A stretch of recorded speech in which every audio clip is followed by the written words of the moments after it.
말씀은 사도행전 말씀입니다. 사도행전 1장 8절에 18절에서 19절까지의 말씀. 사도행전 1장 18절에서 19절까지의 말씀입니다. 오늘은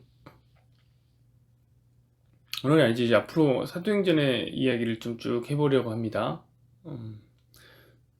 제가 읽어드릴게요. 이 사람이 불의의 삭수로 밭을 사고 후에 몸이 곤두박질하여 배가 터져 창자가 다 흘러나온지라. 이 일이 예루살렘에 사는 모든 사람에게 알리어져 그들의 말로는 이 밭을 아겔다마라 하니 이는 피밭이라는 뜻이라. 아멘. 오늘 이 말씀을 중심으로 해서 젊은 목사가 전하는 자살에 대한 진심 어린 고언이라는 제목으로 함께 말씀을 나누겠습니다. 최근에 한 개그우먼의 자살 소식이 들려왔습니다. 참 가슴 아픈 일입니다.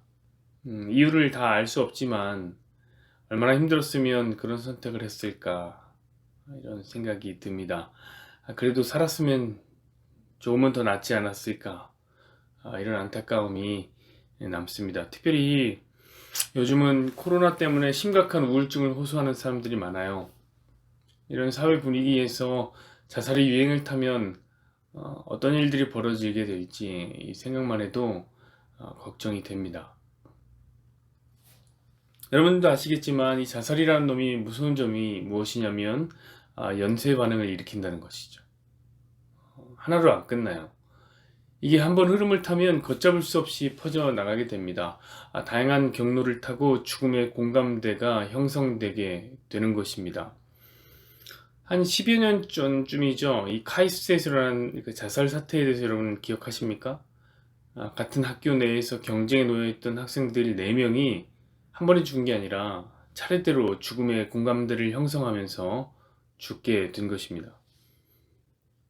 사회적인 영향력 있는 사람이 자살을 하게 되면 이것 또한 되게 심각한 문제가 있죠. 평소에 그의 영향력 하에 있던 사람들이 함께 그 죽음의 공감대를 형성합니다.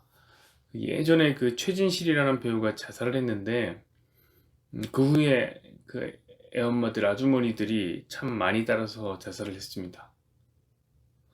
당시 최진실이라는 배우가 한국 사회 여성들에게 이 지대한 영향을 미쳤던 롤모델이기 때문에 그랬던 것이죠. 때로는 음악도 자살의 공감대를 형성하는 데 큰 역할을 한단 말이죠. 우리가 잘 알고 있는 그 자살 교향곡이라고 불리는 그 글루미 선데이라는 노래 있었죠. 그 노래는 발표된 지 8주 만에 187명이 자살을 하는 일이 일어났습니다.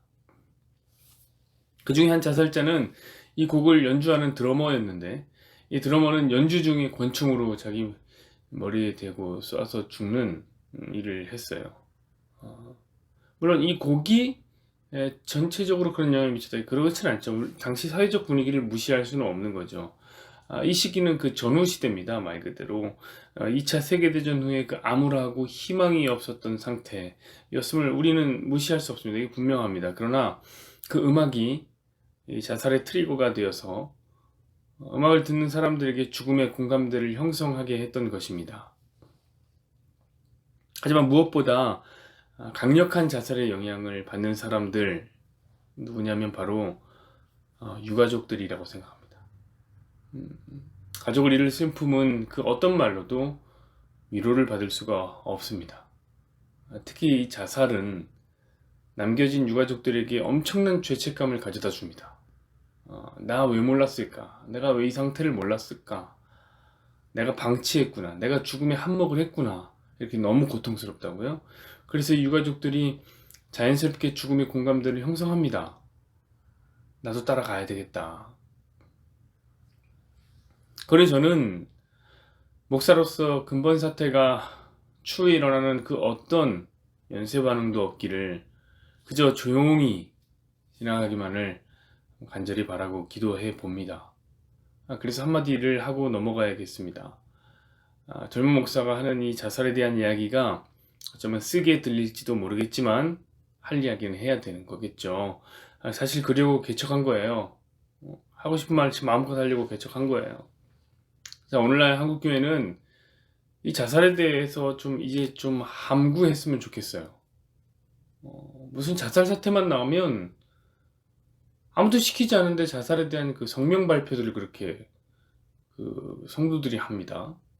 목회자들 등 성도들이 나서서요. 저 사람은 자살했으니까 지옥에 간다.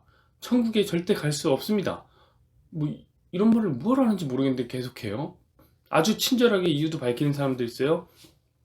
하나님께서 살인하지 말라고 하셨는데 자살은 자기를 살인하는 행위이기 때문에 지옥에 간다는 거예요. 이 사람들의 얘기로는. 게다가 자살을 하면 회개할 수 있는 여력이 없게 되죠. 죽었으니까 뭐 회개할 수 없겠죠. 그래서 뭐 무조건 지옥이다 라고 말하는 거예요. 물론 이렇게 정확하게 말하지 않는 사람들이 대다수입니다. 꼭 이런 질문을 던지면서 시작하죠. 이번에 누가 자살했는데 자살하면 어떻게 되나요? 그 영혼이 어떻게 되나요? 막 이렇게 쓴다. 그럼 그 무슨 정의감에서 나오는 건지 모르겠는데 거기 또 댓글을 친절하게 달아줍니다. 저는 목사인데요. 저는 전도사인데요. 자살을 하면 지옥에 가게 됩니다. 절대로 자살을 하면 안 됩니다. 뭐 이렇게 써줘요. 그럼 그 밑에 댓글이 엄청나게 달립니다. 그럼 그 밑에 찬반 댓글이 쭉쭉 달리잖아요. 당연히 뭐 개독교 소리도 나오고 엄청 욕먹기도 하고 그렇죠. 근데 거기 또 의미심장한 질문이 하나 또 나옵니다. 어떤 질문이냐면 이 연예인이 혹시 기독교인은 아니었나요? 그럼 그 밑에 기다렸던 듯이 네 맞습니다. 꽤 신실했던걸요? 혹은 뭐 우리 교회에 다니는데 제가 자주 봤습니다. 뭐 그런 댓글들이 막 대댓글이 달립니다. 그럼 거기 또 이런 댓글이 달리죠. 그런데 왜 목사님이 그 기독교 장례를 집례하셨을까요? 분명히 지옥에 갔는데 왜 목사님이 장례를 드려주는지 이해가 안 돼요. 천국에 갔다고 하던데요? 이거 참 거짓말 아닙니까? 이거 말씀입니다. 뭐 이렇게 뭐 써준단 말이에요. 그럼 또 밑에 엄청난 댓글이 달리죠. 다 기독교 욕하는, 목사를 욕하는 글입니다. 그러다 결론을 이렇게 맺어요. 어떻게 맺냐면 그런 목사는 목사도 아닙니다. 그런 목사는 거짓말하는 거짓 목사입니다. 자살을 했는데 천국에 갈 수 있다고 말하면 얼마나 많은 사람들에게 자살의 정당성을 제공하는 것입니까? 그렇게 생명을 경시하는 목사는 필경 지옥에 가게 됩니다. 작은 소자 하나를 실족해야 해도 연자맷돌을 메고 바다로 뛰어드는 게 낫다고 그랬는데 이런 가짜 목사는 지옥에 가야 마땅합니다. 이렇게 말하고 끝나요. 결국에는 어떤 목사까지 지옥에 보내야지 마음이 시원한 사람들, 이 사람들이. 사랑하는 여러분, 만약에 그런 만약은 진짜 없어야 되겠지만 정말 만약에 여러분이 한번 남겨진 유가족이라고 한번 생각해 보세요. 저런 댓글 논쟁을 보면 어떤 생각이 들겠습니까? 저런 짜증나는 댓글을 볼 바엔 차라리 내가 죽자. 이런 선택이 더 낫지 않겠어요? 그래서 진짜 유가족들 사이에서는 그 자살 도미노 현상이 발생하는 거예요. 정말 많은 비중이, 자살의 많은 비중이 유가족들에서 나타난단 말이에요. 여러분, 그렇다면 이런 자살에 대한 기독교인의 성명 발표가 자신의 생각에 대한 이야기들이 또 다른 사람을 죽이고 있는 거 아닙니까? 이게 진짜 살인이죠. 이게 진짜 한 명의 소자를 실족하게 하는 일이고요. 사랑하는 여러분, 진짜 하나 짚고 넘어가 봅시다. 자살하면 진짜 지옥 갑니까? 그거 어디 성경에 나오는 얘기죠? 제가 성경 아무리 봐도 그런 말 안 나오던데요. 대부분의 근거가 아까 제가 얘기했듯이 자기 생명을 살인했기 때문에 지옥에 간다는 거예요. 여러분, 그러면요, 우리 다 지옥에 가야 돼요. 왜냐면 우리는 다 살인자거든요. 여러분, 예수님 뭐라고 하셨습니까? 형제를 미워하는 자마다 살인한 자라고 그랬어요. 그럼 저와 여러분 중에 살인 안 한 사람 있습니까? 없어요. 그럼 다 지옥 가야 되는 거 아닙니까? 아니잖아요. 여러분, 사실은 이 질문 자체가 문제예요. 질문 자체가. 자살한 사람은 지옥 가나요? 여러분, 이 질문은 행위에 대한 부분과 구원에 대한 부분을 서로 각기 다른 부분이에요. 행위라는 이야기와 결론이 구원인데 섞여 있는 다른 종류의 질문이라고요. 여러분, 그러나 우리는 성경 공부를 통해서 배웠습니다. 알아요. 여러분의 어떤 행함이 행위가 여러분 구원을 결정 지을 수 있다고 했습니까? 없다고 했습니까? 여러분이 어떤 행위를 통해서 구원을 받게 할 수 있나요? 아니잖아요. 아니면 여러분의 어떤 행위가 구원에서 탈락시킬 수가 있나요? 아니, 그럴 수 없어요. 여러분의 행위는 구원에 아무런 주권이 없어요. 구원의 주권은 누구에게 있냐면 하나님에게 있어요. 구원하심이 하나님과 어린 양 대신 예수님께만 있다는 것을 우리는 고백합니다. 그게 성경에 나오는 기록이에요. 그래서 만약에 자살한 사람은 지옥에 갑니까? 라고 물으면 할 수 있는 대답은 하나밖에 없어요. 모른다예요. 모른다. 구원의 내용은 하나님만 아신다. 그러니까 그저 하나님께만 맡겨드릴 뿐이란 말이에요. 그런데 뭐 말 같지도 않은 몇 가지 이유를 가지고 말이에요. 사람의 생명을 지옥으로 보내는데 다들 그렇게 혈안이 되어 있습니까? 여러분, 자살하면 지옥 간다 라는 말이 어디서부터 시작된 줄 아세요? 이거 로만 카톨릭에서부터 시작된 거예요. 천주교에서 시작한 얘기예요.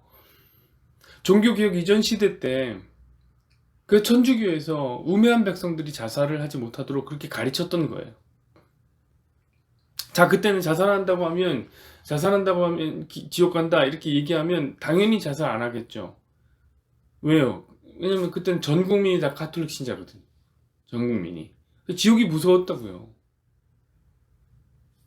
그럼 지금 그때와 같습니까?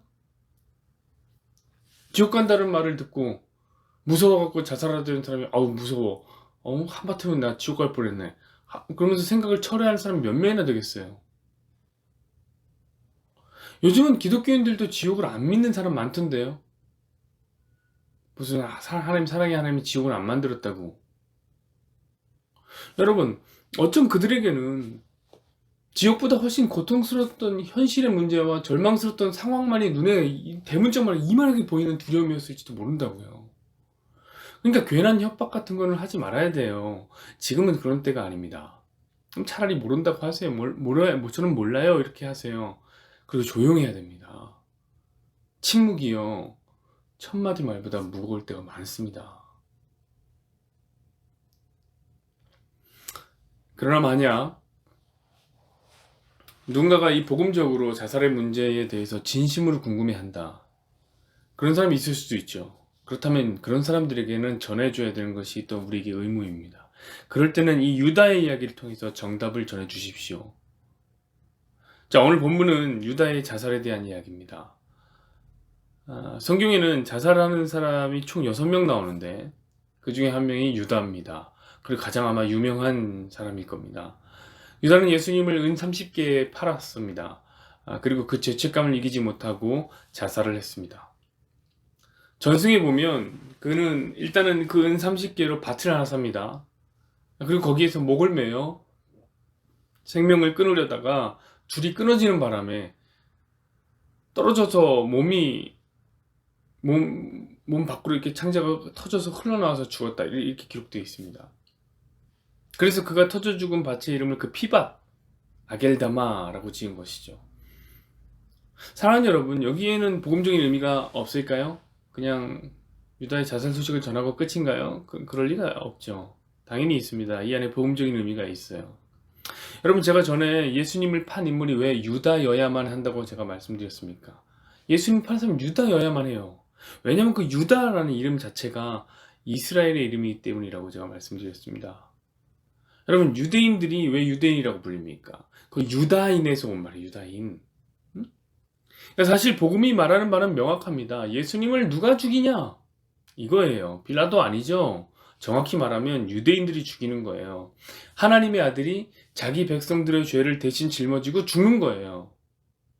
누가 죽인다고요? 유대인들이 죽인다고. 그래서 유다라는 이름을 가진 인물이 예수님을 파는 것입니다. 그렇다면 유다라는 인물은 예수님에게 죄를 전가하는 인간의 대표라고 할 수 있겠지 않겠습니까? 그렇다면 죄를 전가한 사람은 어떻게 해야 됩니까? 이게 제사행위인데 일종의 죄를 재물에게 전가한 사람은 어떻게 돼요? 물론 죄송하기도 하고 면목 얻기도 하지만 그리스도의 피 흘리심으로 구원을 받음에 감사하고 자유를 누려야 하는 게 정상이죠. 왜냐하면 예수께서 대신 이 땅에 피를 흘려주심으로써 우리가 죄사함을 얻은 것이니까요. 여러분 그런 자유함을 누리는 대표는 누굽니까? 베드로예요. 베드로. 여러분 베드로도 예수님 배신했죠. 수석 제자예요. 그런데 3번이나 부인했어요. 그럼 이것은 완전한 부인을 의미하는 거예요. 그런데 십자가 사건 이후로 베드로는 어떻게 합니까? 뻔뻔하게 살아서 예수님, 내가 주님을 사랑하는 것을 주님이 아십니다. 뭐 이런다고요. 심지어 사도의 이름을 달고 예수님의 이름을 전하고 다녔습니다. 여러분, 그런데 오늘 유다의 생각은 좀 달랐던 것 같아요. 그는 자기의 죄책을 자기가 스스로 갚기로 결정합니다. 예수님의 피 흘리심으로 자신의 죄값이 청산될 것이라는 생각이 없어요. 여러분, 그런 사람들은 어떻게 하냐? 자기가 스스로 피를 흘리는 거예요. 우리가 흔히 말하는 피땀 눈물을 다 쏟아가면서 자기 인생은 자기가 스스로 구원하려고 하는 거예요. 여러분, 이것은 그리스도의 피 흘림과는 상관없는 자들의 죽음입니다. 그래서 저는 이것을 불신자의 죽음이라고 말하고 싶습니다. 그들은 자기 인생의 주인이 언제나 자기이기 때문에 스스로 결정하고 스스로 책임집니다. 그러나 구원은 예수를 주로 고백하는 자들에게 주어지는 것입니다. 그러므로 스스로의 힘으로 스스로가 산 땅에 피를 흘려 자기 영혼을 구원하려는 모든 행위가 무엇이냐? 바로 이 유다의 행위인 거예요. 그 말은 무엇입니까? 여러분, 자살이라는 것이요, 달리 자살이라는 게 아니에요. 사실 스스로 목숨을 끊는 어떤 행위만을 자살이라고 얘기하는 게, 성경은 그런 얘기를 하는 게 아니에요. 죄인이 스스로의 문제를 스스로 해결하기 위해 스스로 피 흘리는 행위가 바로 자살인 거예요. 왜냐? 그건 아무 의미 없는 피 흘림.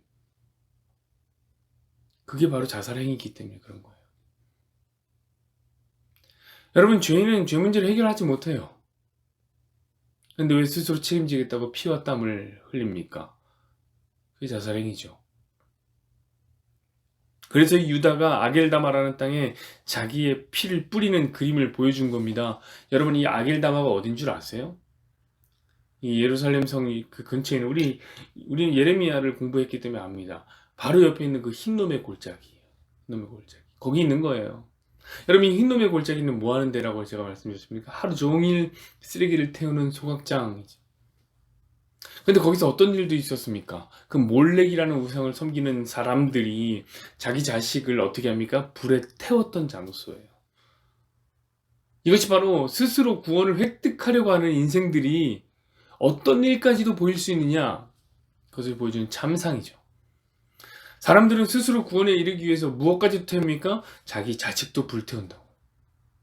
여러분, 제가 지난주에 자식은 뭐라고 그랬습니까? 자식은 확장된 나예요. 확장된 자기 자신이라고 제가 말씀드렸죠. 여러분, 바로 이거예요. 여러분, 몰렉의 제사행위, 자식을 태워 죽이는 행위는 그래서 무엇이냐면 자살 행위인 거예요. 자기를 희생해서 구원을 얻으려고 하는 자살 행위. 여러분, 유다의 자살 사건이 그래서 그 아겔다마, 흰놈의 골짜기에서 일어나는 것이죠. 사랑하는 여러분, 자살이 무엇인 줄 아시겠습니까? 그리 쉽게 말할 수 있는 것은 아니라고요. 그러니까 그냥 함구하고 있으면 되는 겁니다. 저는 여러분이 자살하듯 살지를 않았으면 좋겠어요. 그리스도의 피값, 피 흘리신 피값에 여러분들을 모두 드리십시오. 여러분이 피 흘리지 마세요. 아니, 왜 자살을 합니까? 왜 여러분이 피땀을 흘립니까? 주님이 대신 흘려주셨는데. 그 믿음 안에서 뻔뻔하게 살면 되는 것입니다. 함께 기도하시겠습니다. 여호와는 내게 복을 주시고 너를 지키시기를 원하며 여호와는 그의 얼굴을 내게 비추사 은혜 베푸시기를 원하며 여호와는 그 얼굴을 내게로 향하여 드사 평강 주시기를 원하노라.